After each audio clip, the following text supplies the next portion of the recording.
Voilà, on va voir comment placer les couvre-joints à baïonnette. Donc, là c'est pas évident. Il faut le mettre à 45 degrés là, comme ça. Ça va faire entrer les baïonnettes.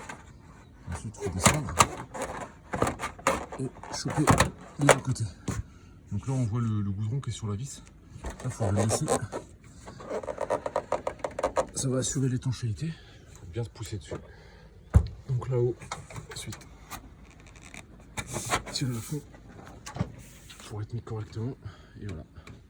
On est recouvert, on ne voit plus de joint, ça plaque parfaitement avec la pression. Et ensuite, il faut mettre des vis avec du goudron comme ça. Donc moi j'ai ça, voilà. Vous reconnaîtrez.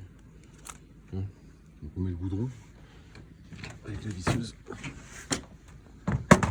Donc la vis, il faut la mettre là, en gros, visser, il faut que ça aille plaquer, il faut que ça aille chercher le bois. Ça force un peu évidemment, hein, parce qu'il faut bien que ça plaque, hein. Donc faut un peu y aller, hein, sans percer le zinc évidemment, quoi. Voilà. Donc une fois que ça c'est fait, il faut monter là, c'est le dernier rang. On a les arrêts-neige, tuyaux de descente en 80. Fermé à chaque bout, en 2 mètres pour le transport. Rempli de sable.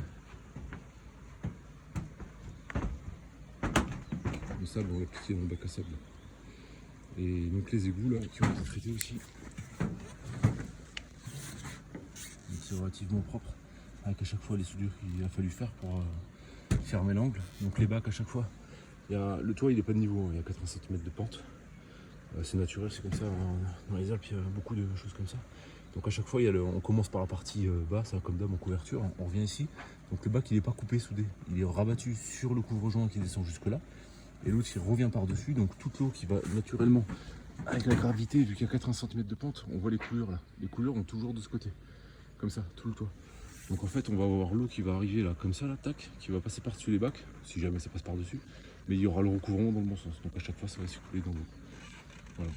Donc la gouttière je l'ai posée parallèle, donc ça fait super propre. Et pourtant j'ai énormément de pente, quoi. Voilà. Mais bon, vu qu'on est à flanc de montagne, ça se voit presque pas. Et donc évidemment tous les premiers couvre-joints, donc la ligne qu'on voit là, tous ils sont en conique. Et tous les premiers bacs sont aussi coniques.